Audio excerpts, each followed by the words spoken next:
What's up, internet? My name is Sarah Dietschy, rhymes with Peachy, and today we are talking about one tool that has been at the center of not just video editing, but also recently my video capturing process. When Samsung reached out and wanted to sponsor a video and share about their new Samsung T5 SSDs, which are just the thinnest thing ever, super portable, light and thin, well, I said of course, because these have been in the center again of my video editing process since the T3. So the T3, the T5, these are just the ones at my office. Here are some T5s. I just have so many that I started duct taping them at one point so I could like decipher which ones. Of course, they come in many different colors, but once you start having 4, 5, 6, and 7, you gotta make your own colors. I literally have dedicated hard cases to my T5 SSDs, and if you're like, okay, Sarah, what are these? They're solid state drives, super quick, not traditional hard disk drive speeds where it's,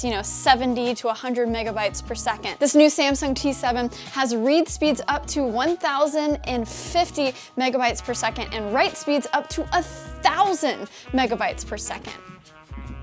Woo! Oh my gosh, it's fast. That is about double of what we've experienced with the T5s, the tried and true. These still have my Leica interviews on them that I shot almost a year ago in Germany. I actually record to these via my Blackmagic pocket cinema cameras, and I'm gonna kind of go into the behind the scenes process of that because, drum roll please, I finally have the part 2 of that little series that I was doing about Leica coming out next week. Yeah, it almost took me a year, but some things happened and I'll explain it in the video, but I'm gonna kind of share behind the scenes of that. So when the video comes out in a week, I'm trying to get you guys excited and hyped and subscribed, but also it's always fun sharing the behind the scenes process of videos that are maybe a little different than the typical YouTube videos. So at this point, I have a history with these portable SSDs and I love them, I love them, I love them. I did not expect Samsung to double the speeds and also make them thinner. They changed the type of SSD from SATA to NVMe. It's always hard for me to say that. NVMe, try to say that fast 3 times. Why this is so huge is NVMe SSDs are the same type of solid state drives that are found in pretty much all laptops, and those are expected to have really fast speeds. Because not only do those SSDs have to handle any file that you throw at it, it's also expected to run the operating system off of that NVMe. So super fast, it only weighs 2 ounces and is 8 millimeters thick. So if you put it next to a T5, it is thinner. In the box, it comes with 2 cables, the USB-C to USB-C, and then USB-C to USB Type A. So as you can see, I did a super graceful unboxing of the T7 when I first got it because I was running away to the mountains for a week to try and finish this Leica video. It was 1.5 terabytes of footage. Yes, I use only my Blackmagic cameras. I recorded in ProRes. I recorded straight to the T5s actually, which is awesome because then you can take that and start editing straight off of the SSD that you recorded to. But 1.5 terabytes of footage that I had to offload. So it's huge to me that they have a 2 terabyte variant of this SSD because pretty much all of my computers are maxed out at 1 terabyte. So projects like this Leica one get super complex because once it gets over 1 terabyte, the only storage options that I have are different RAID solutions that aren't super quick. So the fact that I can put a super big project on this only 1 SSD, plug it into my laptop, my desktop, just edit it wherever I go, whatever computer I'm using is super huge. Right out the box, it's compatible with both Mac and Windows computers. If you only have Mac computers or only have Windows computers before you use this, you can always go into Disk Utility or the similar program on Windows to format the SSD to NTFS for Windows or Mac OS Extended for Mac, but I've always kept my T3s, T5s, and now the T7 in exFAT, so I'm able to go in between a Windows computer, a Mac computer, and these are also compatible with different types of devices as well, like Android and gaming consoles. The T7 comes in red, blue, and black, and the 500 gig version comes in at $89.99, 1 terabyte for $159.99, and the 2 terabyte for $249.99. So again, the read-write speeds on this thing are insane, up to 1050 megabytes per second read and up to 1000 megabytes per second write. One thing that you should remember about the speed, however, is it's dependent on the ports of your laptop. Your computer will need USB Type-C 3.2 Gen 2. I know those are a lot of numbers, but if your computer does not have that right now, you'll get speeds around 500 megabytes per second, which is still insanely quick, and your SSD will just be future-proofed for future computers that will have that. The new MacBook Air with the M1 has USB-C 4, so when using the T7, you're gonna see really impressive speeds. When I was transferring over a video folder that was 350 gigabytes in size, it took only 7 minutes to transfer, and if you can see the numbers going up as it's transferring, it's literally doing a gig per second. Here we go. 1 Mississippi, 2 Mississippi, 3 Mississippi, 4. I mean,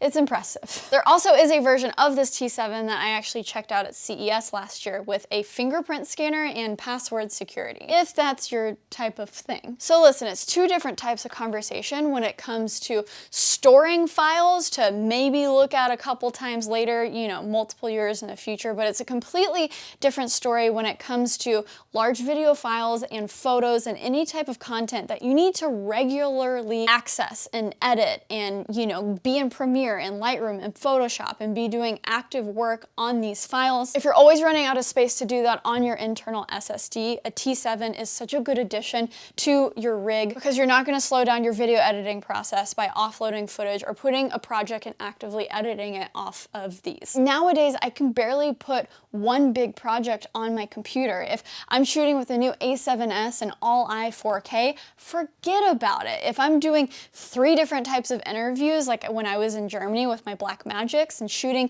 in ProRes HQ, forget about it. I'm trying to be optimistic about all these new codecs that we're getting in the cameras to compress the footage more, so it's not hogging up so much space, but the more compression there is, the more decompression your laptop or your desktop computer has to do, and that means the more power that is needed by our machines. So, you know, when I shoot ProRes, of course, it's going to be really large files, but typically most of my computers can handle that 4K footage without a beat, and that's why it was actually super easy to edit that entire Leica project off of this one tiny T7. So if you don't mind, I'm gonna share a little bit about that project that is coming up. If you just came here for the T7 to look at it, to see how, you know, thin it is, to see how portable it is, put it in my pocket here, oh my gosh, amazing. Then yeah, this is the T7.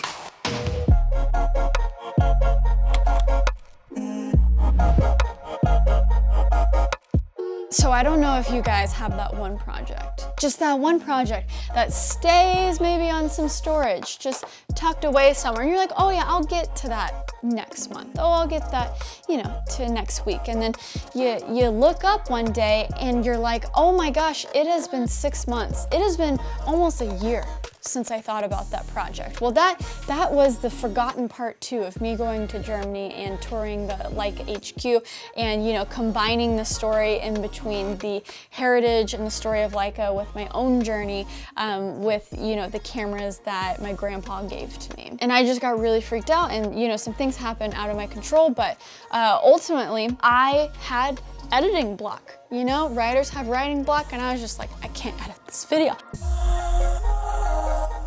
In the past 9 months, I have only been away from New York City once, and I got the opportunity to just like be in the mountains and try to zen out. And honestly, it just turned into a trip where I was just like editing a ton of videos. But hey, the change of scenery was actually kind of nice, and I just got the opportunity to be like, Sarah, just edit these interviews, get a few interesting minutes out of it, and just make this video. And there's, you know, there's a ton of interviews in it, and I think that's why I psyched myself out. And the longer I wait to make a video, the more I add to it. So maybe if you have one of those projects, maybe you can just like move your desk to another corner or stare out of a different window. I know that's what I've been doing in my apartment.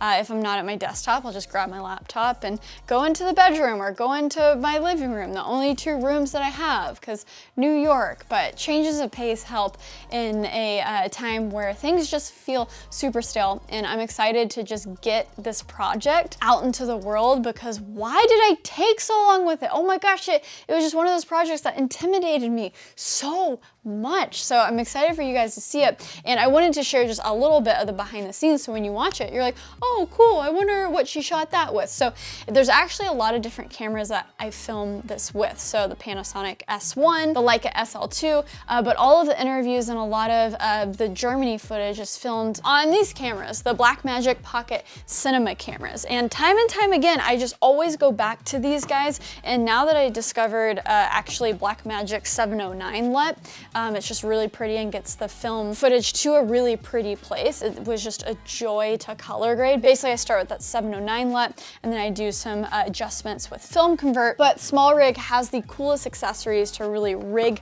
these guys up. And basically, I filmed all of the interviews on a Samsung T5, and they have this really cool grip where you drop the T5 in it, boom, tighten it, connect the USB-C cable. There's a USB-C port here, and then you have another handle, and it's recording directly to the SSD, and you have 2 terabytes of space to fill up, which for me, that is just a peace of mind when I'm talking to someone for 30 minutes to an hour. I can just plug in constant power to the Blackmagic and just let it go. And that's how I've been doing a lot of my podcast recordings as well. And it's funny, like this camera, it's been a part of my life, like my entire video creator life, but I never expect to use it as much as I do. And this one really just like snuck up on me. I don't use it for a lot of YouTube videos, but anything that requires long form interviews or the podcast, like these are just the way I go. Okay, well, I am so excited for you guys to see this video in a week or two. This was a super easy way for me to hype the video up, but also to talk about, these SSDs that are literally the center of now capturing video, but also editing video. I'm stoked to have this opportunity. Samsung, thank you for sponsoring this video. If you want to check out the Samsung T7 thin portable SSD, check out my link in the description below. There's so much tech happening this month and next month, and I know I'm not going at a pace that other people are. Thank goodness you have so many legends to watch on this platform, but I appreciate you guys so much for coming to my videos and watching whatever I have to say about whatever tech, because sometimes I get overwhelmed, so I kind of just pick and choose what I want to cover, and it's been fun for me, so I hope it's fun for you. So stick around. Let me know if you like this video. Hit that subscribe button down below for new videos every single week, and until next time, y'all, stay peachy. Okay, bye! I can't reach the camera this time.